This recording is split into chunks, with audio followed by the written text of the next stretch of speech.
Salon கடைக்கார கூட்டு வந்து இங்கே வரப்பா ஒட்டை செம்புரியாட்டு வெட்டுதேன் எங்களுக்கெல்லாம் கரிச்சுன்னு பார்த்தா எல்லாரும் ஒரே மண்டையத்தான் தெரிவாங்க திருவிழாவில். இப்போ இவங்க மண்டையை பாரு பூரா ஒவ்வொருத்தையும் இந்த அவெல்லாம் கொடைக்காலன் இந்த இவன் பாரு செம்புரியாட்டு புழுக்கையை மொத்தம் கொட்டணும் மாதிரி. ஆனால் இந்த வயதிலையும் உழைத்து வாழக்கூடிய அந்த ஐயா வணங்குறேன். என்னுடைய தீவிர நண்பன். சுக்கு காப்பி விற்கிற கூட்டம் அதிகமாக இருக்குது, கரம்பையை கலந்துரு. நீ தண்ணியை கலக்கக்கூடாது, தலை பெதரை அத்துப்புருவேன்.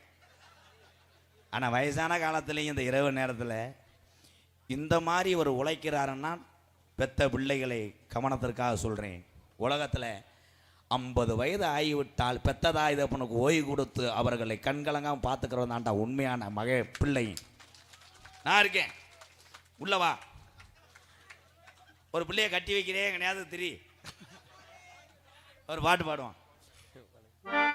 தென்பாண்டி ராமன் நாடு அனு பிறந்தது, பப்புனு எம்கேஆர் பிறந்தது, சிவகங்கையா தங்கம் பிறந்தது ராமநாடு, ஏபிஜே அப்துல் கலாம் ஐயா சிங்கம் பிறந்தது ராமநாடு. Song starting. தென்பாண்டி ராமநாடு நம்ம தேசப்பிதா அப்துல் கலாம். தென்பாண்டி ராமநாடு அந்த தேசக்குல அப்துல் கலாம். தென்பாண்டி ராமநாடு ராமநாடு ராமேஸ்வரம் ராமேஸ்வரம் எந்த ஊரு அவர் சொந்த ஊரு. அட இருக்கிறாரு அட பேக்கரும் அவர் தான் அப்துல் கலாம். சந்துரு தென்பாண்டி ராமேஸ்வரம் அட தெய்வ சுடர் அப்துல் கலாம்.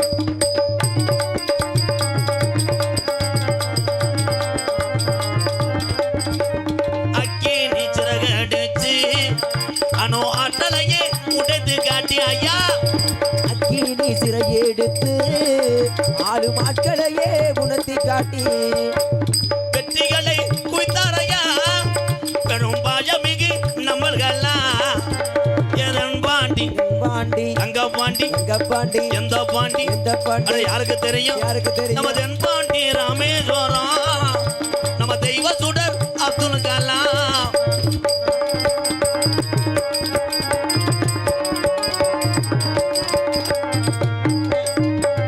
பள்ளி செல்லும் பிள்ளைகளுக்கெல்லாம் பெற்ற தாய் போலே இறந்தவரா சிவூர் வந்தனா. பள்ளி செல்லும் குழந்தைக்கெல்லாம் பெற்ற தாய் போலே இருப்பவரா. பரியமைய சிவகுரு வந்துட்டானா. பள்ளி சொல்லும் பிள்ளைகளுக்கெல்லாம் பெற்ற தாய் போலே இறந்தவரா. கல்வி வளம் தந்தரையா எனக்கு கனவு காண சொன்னாரையா.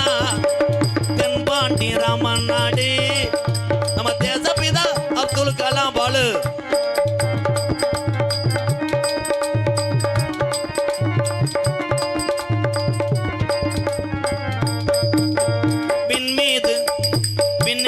பாமர மக்களுக்கு தெரியாது, சொல்லை மாற்றி பாடுங்கள் எம்கேஆர். வானத்தில கணையே வீணா தமிழக மண் மீது புகழ்ந்து வீணா. வானத்தில தலையேறினா தமிழக மண் மீது புகழுகிறார். உங்களை எண்ணி பாடுகின்றோம் பெரும் உத்தமரா தங்க கலா. எதன் பாண்டி பாண்டி ராமநாடு ராமநாடு ராமேஸ்வரம் ராமேஸ்வரம் படுத்திருக்காரு பேக்கரும்பா வைக்கரும்பா. அவர்தான் அப்துல் கலாம்.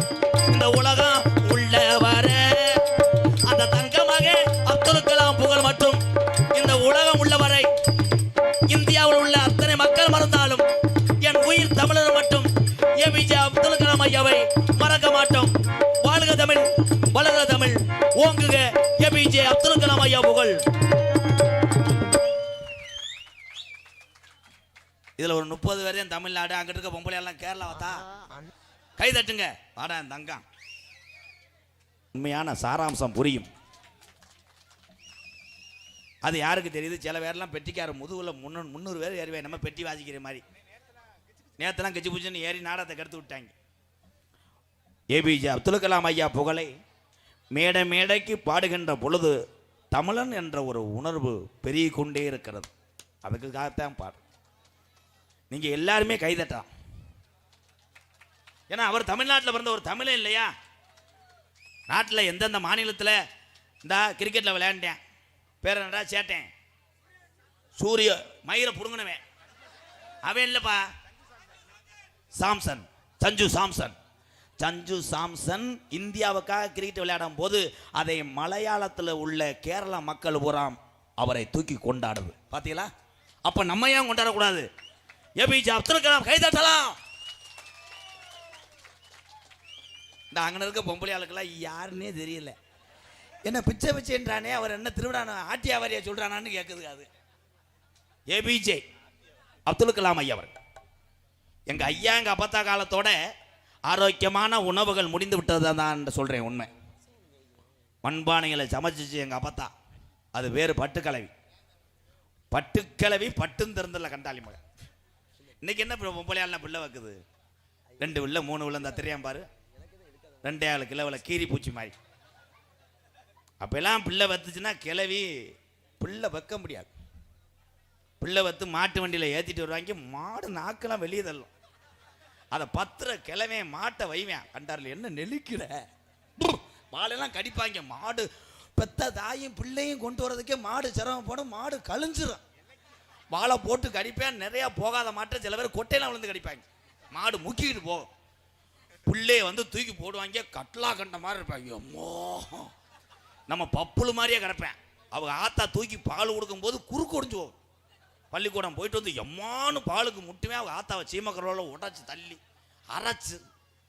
இன்னைக்கு பிள்ளை பெற்று தூக்கிட்டு வருது. ஊரே நிற்கிது ஒரு கிராமத்தில் ஆலாத்தியோட. அவள் கருப்புவன் பிள்ளை வத்திருக்காளாம் பெரிய ஆஸ்பத்திரியில். வாங்கடி பார்ப்போம்னு ஊரில் வந்து ஏசி காரில் இறங்குறாங்க. பிள்ளைய காணாம். ஒரு பொம்பளை ஊரம் கேட்குது, எங்கே உன் மயன்? இருங்க மணிப்பரசுக்குள்ளே இருக்கேன், பத்திரமா இருக்கேன். பார்த்தா கடை மணிப்பரசுக்குள்ளே திறந்து காட்டுது. இந்த அம்பிடுக்கானா ஊரே அரண்டு கருவில் விழுந்து கீரி பூச்சி நினைச்சு. இதற்கெல்லாம் என்ன காரணம்? ஊட்டச்சத்து முக்கியம். கர்ப்பிணி பெண்கள் நீங்க எப்படி வேலை செய்தீர்களோ குழந்தை பிறந்த வரைக்கும் அதே வேலையை தொடர்ந்து செய்ய வேண்டும். அன்றைய தினம் கர்ப்பிணி பொம்பளை கூட எங்கள் அப்பத்தாலாம் 8 மாதம் இருக்கும்போது அம்மியில் ஓட்டு அரைச்சிக்கிட்டு இருக்குமா மசாலை. கரைச்சி பிடிச்சா முன்னாடி போட்டு அரைச்சிக்கிட்டு இருக்கும். பின்னாடி எங்கள் ஐயா அரைச்சிக்கிட்டு இருப்பார். அவர் மாட்டுக்கு காண வந்திருக்கான். தம்பி அது இல்லைடா, ஆனால் எதுக்கு எடுத்தாலும் என் தம்பியை ஏவி விட்டுருவாங்க. எங்கள் அப்பத்தான் முன்னாடி மசாலா அரைக்கும், எங்கள் ஐயா பின்னாடி மாட்டுக்கு காண வந்திருக்கேன். அதுக்கு மருந்து அரைப்பார். அவங்க பேக் சாட்னு நினச்சிட்டாங்க.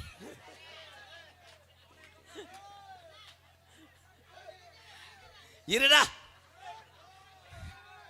எவனாவது உலகத்தில் அறிவாளி எவனாவது நான் சொல்கிற கதையை நம்புவானடா? யானையை எலி செஞ்சிச்சு நம்புவாங்களாடா? ஆனால் நம்ப வச்சுருக்கேன். இப்போ யானை கதை சொல்ல முடியாது. ஏன்னா அந்த யானை திருவிழாவில் தான் வளகா போட்டு படுக்க வச்சுருக்கேன். அந்த எலிக்கு பிள்ளை வளர்க்க போகுதுடா. எல்லாரும் நம்ம புளிச்சோறு கட்டிட்டு போனோம். பெண்களுக்கு ஏன் சொல்கிறேன், அம்மியில் அரைங்க. அன்னைக்கெல்லாம் செங்கர் கோயிலில் ஞாபகம் இருக்கும். எங்கள் அன்னைங்களுக்கெல்லாம் எங்கள் அப்பைங்களுக்கெல்லாம் ஞாபகம் இருக்கும். ஊருக்கு ஒரே ஒரு உரல் தான் இருந்துச்சா? நம்ம ஊரில் செங்கர் கோயில் இருந்துச்சுன்னா அண்ணே இருந்துச்சானே எல்லாம் எனக்கு கிருநே இருக்கே. வெளியூரா நீங்கள்? உள்ளூர் யாருப்பா? ஒரே உரல் இருக்கும். அந்த உரலை வந்து தீபாவளிக்கு பொங்கலுக்கு ஆடி 18ஆம் பிறகு தான் அலசுவாங்க. அதில் கோழி உரம் பேண்டு கிடக்கும். அன்னைக்கு அதில் அரிசியை போட்டு ஆட்டும் போது பார்க்கணும். டேஸ்ட் மைத்த பிடுங்க. அங்கே தாண்டா பல குடும்பத்தை ஜோலியை முடிக்கிறது. அது தள்ளுறதுக்கு ஒரு மேடை இருப்பாங்க. இவங்க அரிசி ஆட்டும் போது அவங்க தள்ளணும், அவங்க ஆட்டும் போது இவங்க தள்ளணும். இல்லைன்னா 2 முண்டையில் போய் மடப்புறம் காலி கோயிலில் காசை வெட்டி போட்டு அதில் கேளு. அதில் ஒரு சத்தம் கேட்கும் உரல் சுத்தம் போதே. எஸ் எஸ் எஸ் எஸ் அப்படி ஒரு சுற்றிட்டு கிளவி அப்படி பேச. உனக்கு விஷயம் தெரியுமா? பூச்செண்டு வீட்டில் எவனா நைட்டு 2 மணிக்கு குதிக்கிறான். உடனே இவங்க அப்படி தள்ளி விட்டுக்கிட்டு, உனக்கு தெரியுமா அழகர் வீட்டில் 2 பேர் ஓடினாங்களாம். மாவலி 60 இவங்க வீட்டில் மாவு விழுந்துடும். இன்னைக்கு பூரா பொம்பளையெல்லாம் அகராதிக்கு மாவாட்டுது. 2 விடி ஆட்டுற கிரைண்டரில் போய் ஒரே நேரத்தில் ஆட்டிடுவோம்னு 15 விடியை கொட்டி அந்த கல் சுத்த முடியாமல் பெல்ட்டில் அந்து முகட்டில் பிடிங்க அடித்து புரிச்ச விதறக்கலாம். ஐயோ கொடுமை. இன்னைக்கு எல்லாமே மாறிவிட்ட. தம்பி பேசிக்கிட்டே இருக்கக்கூடாது. லேசாக வீதியை போட்டேன்னா 3 நாளைக்கு ஒன்றுக்கு இருக்க மாட்டேன். அனத்துக்கிட்டே தெரியும். பேசாமறா. என்ன யானை கதை ஆய் வருதா? களி பப்புளுக்கு பிறந்தவனா இருப்பேன் போலடா. அறிவு சார்ந்த விஷயங்களை சொல்கிறேன். என் அன்பு தம்பிகள் எல்லாம் ஒரே ஒரு விஷயத்தை சிந்திக்கணும்.